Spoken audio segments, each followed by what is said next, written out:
Hello बच्चों। तो आज बाल विकास और शिक्षा शास्त्र यानी चाइल्ड डेवलपमेंट एंड पेडागोजी का हम पार्ट जो है 2 स्टार्ट कर रहे हैं। ठीक है, तो पार्ट 1 इससे पहले करवा चुके हैं। अगर आपने नहीं देखा तो प्लेलिस्ट में जाके देख सकते हैं आप। इसके ही साथ हमने काफ़ी सारे पार्ट हिंदी, इंग्लिश, सामाजिक अध्ययन और मैथमेटिक्स के करवा चुके हैं। ठीक है, तो आपको सबकी प्लेलिस्ट मिल जाएगी, आप वहाँ पे जाके देख सकते हैं। तो बिना देरी करे जितने भी इंपॉर्टेंट क्वेश्चन हमने कराए हैं वो काफ़ी इंपॉर्टेंट हैं। 10 सालों से जितने भी क्वेश्चन आ रहे हैं वो 10 years previous year question paper हैं। तो आप अगर चाहें तो उसमें पूरा का पूरा पेपर जो है पूरा का पूरा कवर कर सकते हैं। तो सारे पेपर के क्वेश्चन करवाए हैं। तो बिना देरी करे हम क्या करते हैं, सबसे पहले तो क्वेश्चन स्टार्ट करते हैं। आज का फर्स्ट क्वेश्चन है, निम्नलिखित में से किसने संज्ञानात्मक विकास पर अपने सिद्धांत प्रस्तुत नहीं किए है, आपसे पूछा गया है बच्चों। जिन पियाजे ने नहीं किए, ब्रूनर ने नहीं किए, वाइगोत्स्की या थान डाइक ने। तो इसका ऑप्शन नंबर 4 जो है वो इसका करेक्ट आंसर होगा, थॉर्नडाइक। नेक्स्ट आ जाता है, केटल के अनुसार कितने महत्वपूर्ण शील गुण ऐसे होते हैं जो किसी व्यक्ति की व्यक्तित्व संरचना के लिए आवश्यक होते हैं? 16, 18, 28 या 64? ठीक है, 16, 18, 28 या 64? तो इसका उसने कहा था, केटल ने कहा था कि ऐसे 16 गुण होते हैं जो व्यक्तित्व की संरचना के लिए बहुत ही महत्वपूर्ण होते हैं। तो ऑप्शन नंबर 1 जो है वो इसका करेक्ट आंसर होगा। नेक्स्ट है, पुनर्वास रिहैबिलिटेशन विधि उपयुक्त किस लिए है? पिछड़े बालकों के लिए, प्रतिभाशाली बालकों के लिए, सृजनात्मक बालकों के लिए या अपराधी बालकों के लिए? तो पुनर्वास में उन्हीं बच्चों को भेजा जाता है जो जिनके हाथ से कोई ना कोई अपराध हुआ होता है और जिनकी एज जो होती है वो एक माइनर फॉर्म में आती है। तो ऑप्शन नंबर 4 जो है वो इसका करेक्ट आंसर होगा। नेक्स्ट आ जाते हैं, आत्मविश्वास, आत्मबल तथा अपने भावों को स्वीकार करते हुए कार्यों का संपादित करना डैश रूप से व्यक्ति की पहचान होती है। ठीक है, मानसिक, शैक्षिक, शारीरिक या इनमें से कोई नहीं?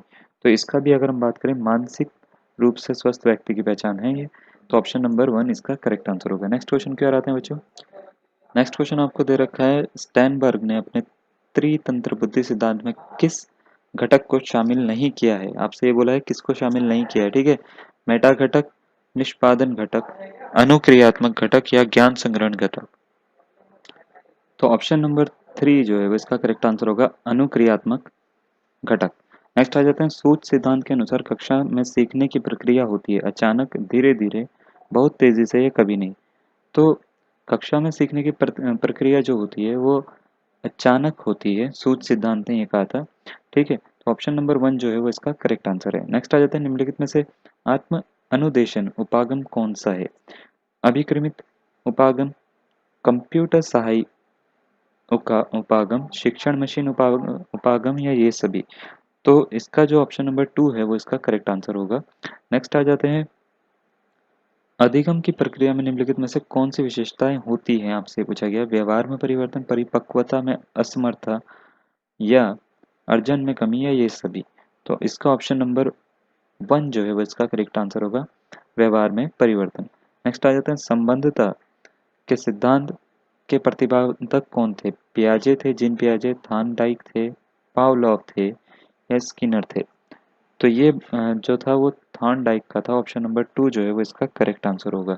ठीक है, नेक्स्ट आपको बोला है, दंड एवं पुरस्कार बालक की किस प्रक्रिया में वृद्धि हेतु सहायक होते हैं? सामाजिक गत्यात्मकता, समाजीकरण में, समाज में पृथक्करण में या ये सभी? तो इसका ऑप्शन नंबर 2 जो है वो इसका करेक्ट आंसर होगा, समाजीकरण में। ठीक है, वो उसको सोशल बनाते हैं। नेक्स्ट आ जाते हैं, आपको बोला है, बालक में रुचियों के आधार पर जो व्यक्तित्व विभिन्नताएं पाई जाती हैं वह निम्नलिखित में से किसका परिणाम है?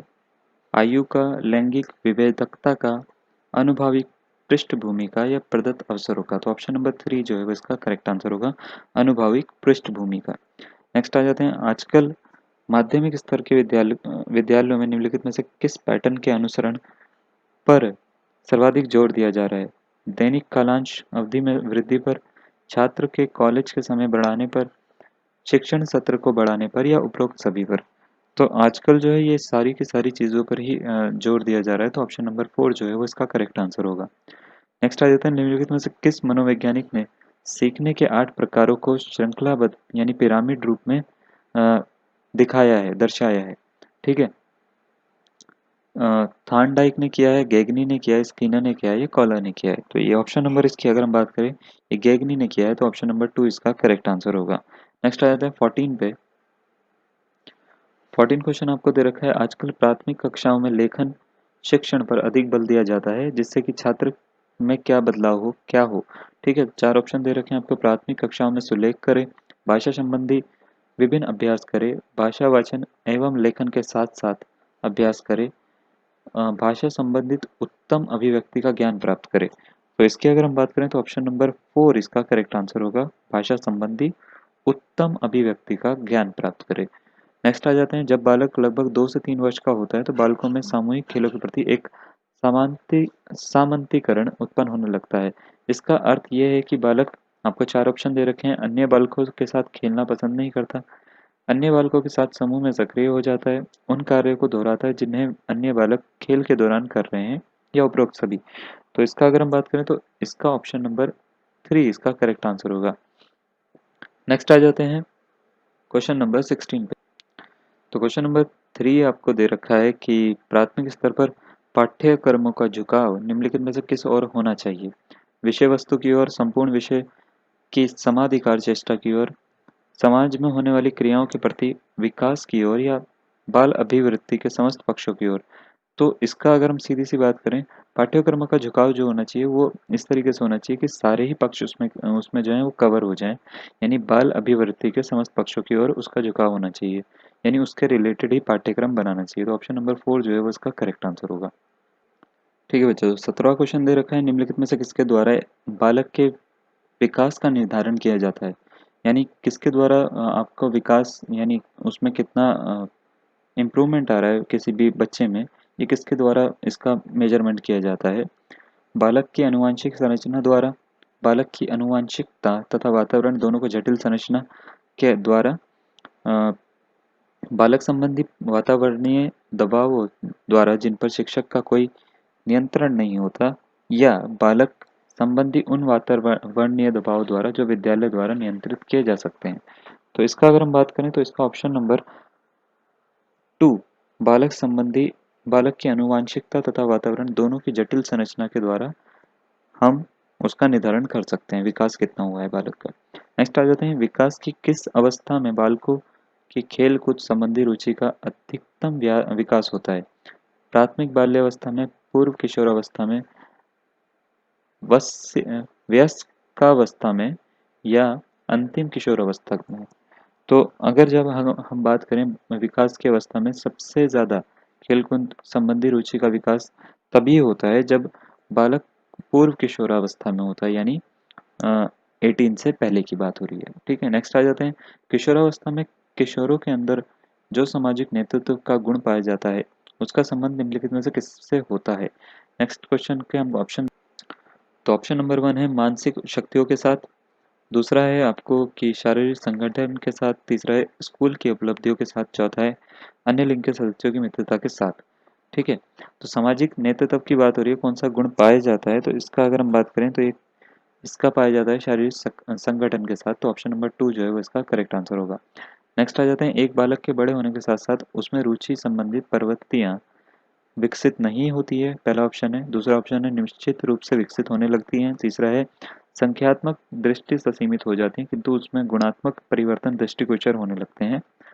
और चौथा ऑप्शन है संख्यात्मक एवं गुणात्मक रूप से अपरिवर्तित बनी रहती है। तो इसकी अगर हम बात करें तो इसका ऑप्शन नंबर 2 इसका भी करेक्ट आंसर होगा, निश्चित रूप से विकसित होने लगती है। ठीक है, नेक्स्ट आ जाते हैं, किसी बालक में पाठन कौशल संबंधी विकास करने का उत्तम ढंग है उसमें आत्मसम्मान को सुरक्षित रखना, उसे प्रशंसा द्वारा फुसलाना, उसे सकारात्मक प्रलोभन प्रदान करना, या उसके प्रेरकों का मार्गान्तीकरण करना। तो इसकी अगर हम बात करें तो इसका ऑप्शन नंबर 4 इसका करेक्ट आंसर होगा, उसके प्रेरकों का मार्गान्तीकरण करना। यानी अगर आप ये बताओगे ही नहीं उनके पेरेंट्स को या किसी और को कि किस तरीके से बालक जो है उसके कौशल में विकास हो सकता है, तो वो बालक का भी विकास नहीं हो पाएगा। प्रेरकों से मतलब है कि जो उनके गार्जियंस हैं। ठीक है, तो ऑप्शन नंबर 4 इसका करेक्ट आंसर होगा। नेक्स्ट क्वेश्चन आपको दे रखा है, सामाजिक समायोजन में उत्पन्न होने वाली कठिनाइयाँ क्या हैं? समय पूर्व परिपक्व होने वाले बालक में अ, आयु के पश्चात परिपक्वता प्राप्त करने वाले बालक में होती है कठिनाई जो है, ठीक है। केवल आयु के पश्चात परिपक्वता प्राप्त करने वाली लड़की में होती है, या आयु पूर्व परिपक्व होने वाली लड़की में होती है। तो इसका अगर हम बात करें तो इसका ऑप्शन नंबर 2 जो है वो इसका करेक्ट आंसर होगा, आयु के पश्चात परिपक्वता प्राप्त करने वाले बालकों में। नेक्स्ट आ जाते हैं, मानसिक दृष्टि से पिछड़े बच्चों की पहचान की जा सकती है निष्ठा के आधार पर, शक्ति के आधार पर, अनुशासनहीनता के आधार पर, या इनमें से कोई नहीं। तो अगर मानसिक दृष्टि से कोई भी बच्चा पिछड़ा हुआ माना जाता है तो इसका मतलब ये है कि वो पूरी तरह से ओबीडिएंट नहीं है, अ, चीज़ों का हर तरीके से पालन नहीं कर पाता, यानी उसमें अनुशासन नहीं है। तो ऑप्शन नंबर 3 जो है वो इसका करेक्ट आंसर होगा। तो चलिए बच्चों, आज के लिए इतना ही करते हैं हम। धन्यवाद।